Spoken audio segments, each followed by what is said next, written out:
Hello students, I am Snehal from KLE Society's BCA College Dipani. So in the previous sessions we learned on the user documentation testing and the compatibility testings, which are the types of the black box testing. Now we are going to move further. That is nothing but the ninth type of the black box testing, that is nothing but the domain testing. So the content which we are going to discuss in this session is nothing but the domain testing. So what is the domain testing? Now the domain testing, it is a type of functional testing. It is a type of the functional testing. Now which tests the application? The domain testing, it is nothing but it is the type of the functional testing. Now what the functional testing is there? You have to must first understand this. So for understanding the functional testing or the domain testing, here in the functional testing or in the domain testing, which tests the application, which is going to test the application by giving the inputs, and evaluating its appropriate outputs. See what we are going to consider. The domain testing, it is a part of the functional testing again. So see for previous type of a testing which we learned, user documentation testing. Now that user documentation testing is also coming in a functional testing. Now here the functional testing or the domain testing, it is nothing but which tests the application, by giving the input and evaluating its appropriate outputs. For example, now see, suppose we want to find out whether the number is prime or not. Now when we want to find out whether the number is prime or not, now for that purpose, what is the main basic concept behind to find out the prime number?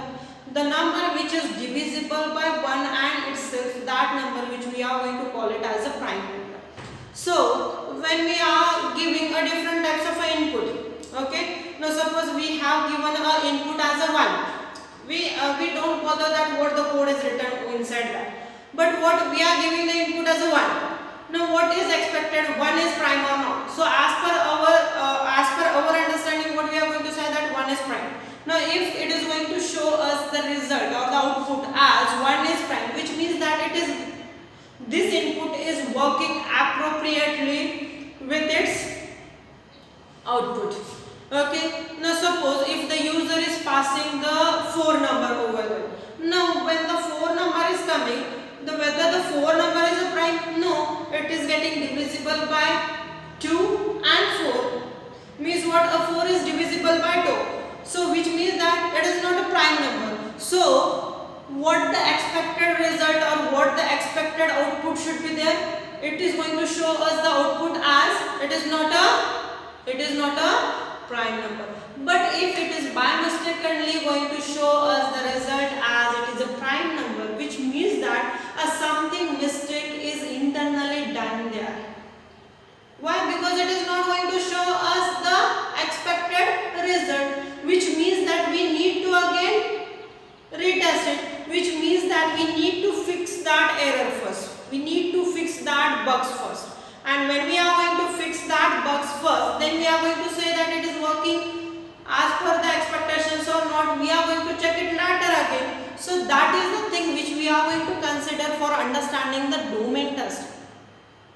Okay, so the domain testing is a type of the functional testing which tests the application by giving the inputs and evaluating its appropriate output. This is the first thing. Now it is a software testing techniques, okay, in which the output of the system has to be tested with the minimum number of inputs. The output of the system is going to be tested with the minimum number of inputs in such a way that which ensures that the system does not accept the invalid and out of range input values. This is very important. See, previously we have seen the boundary value analysis, equivalence partitioning, where what we are doing in that, we are going to do the partitions of the valid range, invalid range, all these things. So it is, if it is a system or if it is a software testing technique in which what we are going to test, in which the output of the system is going to be tested. What we are going to test? We are going to test the output of the system has to be get tested with a minimum number. With a minimum number of inputs in such a case that, with a minimum number of inputs in such a case that which ensures that the system does not accept the invalid and out of range inputs. See, if you want to find out, or if we are going to find out the prime numbers in between, suppose in between 5 to 10, this is the range given. Now, if the range given is 5 to 10, which means that within that how many prime numbers are coming? In this, only the two prime numbers are there. 5 and 7 is there. Why? Because 6 is divisible by 3 and 2. Again, 8 is divisible by 2 and 4. 10 is divisible by 2, 5 and 10 itself. Okay, so the remaining numbers are not the prime numbers. But if we want to find out the prime numbers in between the 5 to 10, which range is the or what the output we are expecting over here? The 5 and 7. So what is the output? Here it is going to be tested. The 5 and 7 should be a prime number. So it should be get tested with the minimum number of inputs in such a case that which ensures that the system should not accept the invalid and out of range input values. So that is the domain testing. That is the domain testing.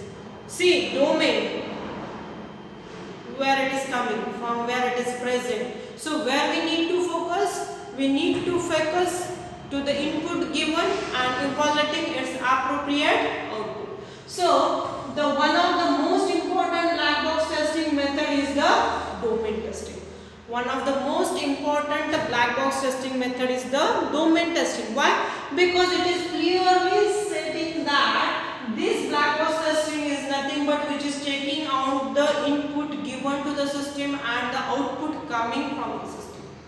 What they are going to check? They are checking an input given to the system and the output coming from the system. So the main goal of the domain testing is to check whether the system accepts the input with the acceptable range and delivers the required output. What is the main goal? Here the system.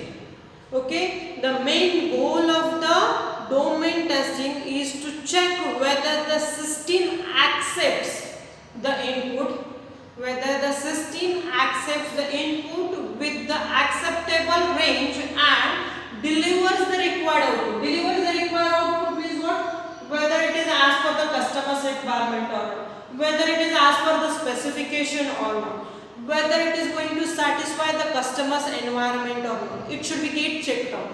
It should be get checked out. So that is the domain testing. That is the domain testing. That is the domain testing.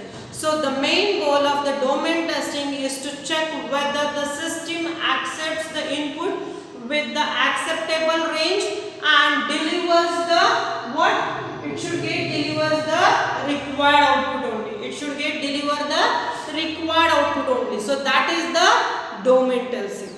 Now also it verifies the system. Okay, the domain testing also going to verify the system and what it verifies in the system, whether the system should not accept the inputs, conditions and indices outside the specified or the valid range. Whether, see, we are going to specify the range, and if that system or application is not working in that range also, so then also it is a problematic condition. Why? Because we have stated a range over there. We want to find out the prime numbers in between the 5 to 10. But when we want to find out the numbers in between the 5 from 5 to 10, it must going to check the number 5 also and 10 also. If it is only showing us a output as a 7 is the prime number in between the 5 from 5 to 10, that it is wrong.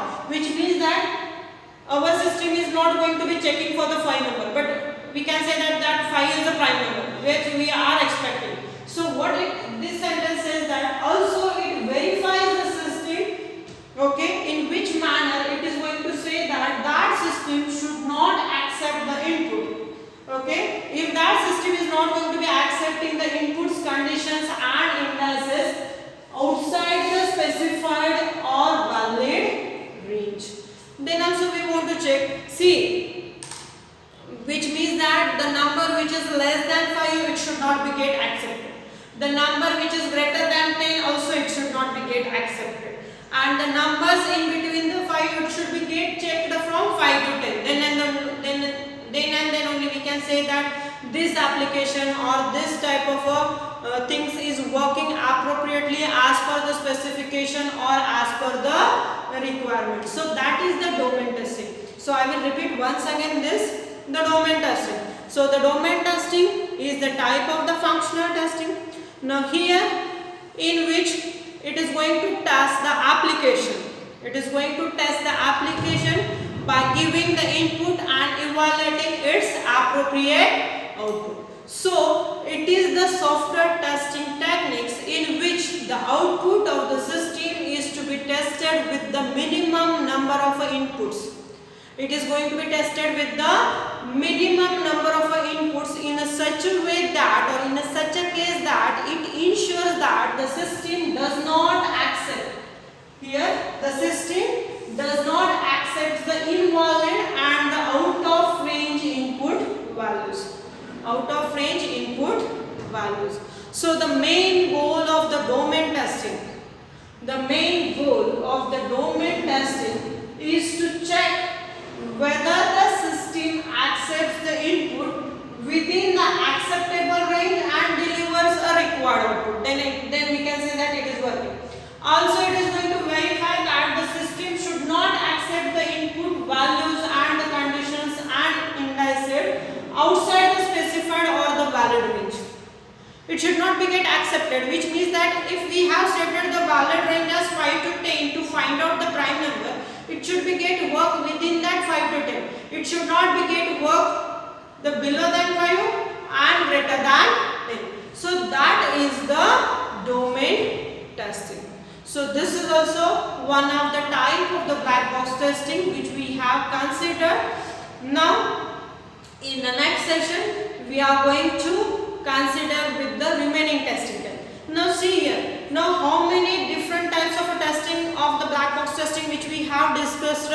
See, in the black box testing we are going to be considered that a boundary value analysis testing, a positive and the negative testing, a decision table is there, then the equivalence partitioning is there. After that we have seen the compatibility testing, then we seen with the user documentation testing, again we seen the domain testing. So all these are considered as the type of the black box testing. One more is missing over here, the state based or the graph based testing. So all these are the different types of the testing. See, again I am going to repeat you what are the types of the black box testing. This type of questions which it will be get asked for you in the university question paper for the 10 marks, or separately any type of testing is going to be asked you for the 5 marks.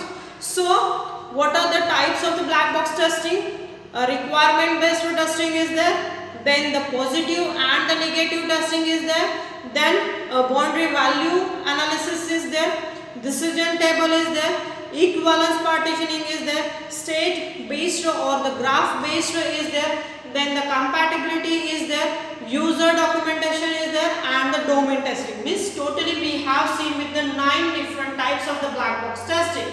So these types of black box testings are very important as per your question, university question paper. Basically these questions which will be get asked for you for the 10 marks. And if any one of the type of the testing which will be get asked, then it is only for the 5 marks or 2 marks in a definition purpose. We can say that. So till this we covered with the type of the black box testing. So in the next session we are going to move further for the different testing type, and that is nothing but the integration testing, which we are going to discuss in the next session. Okay.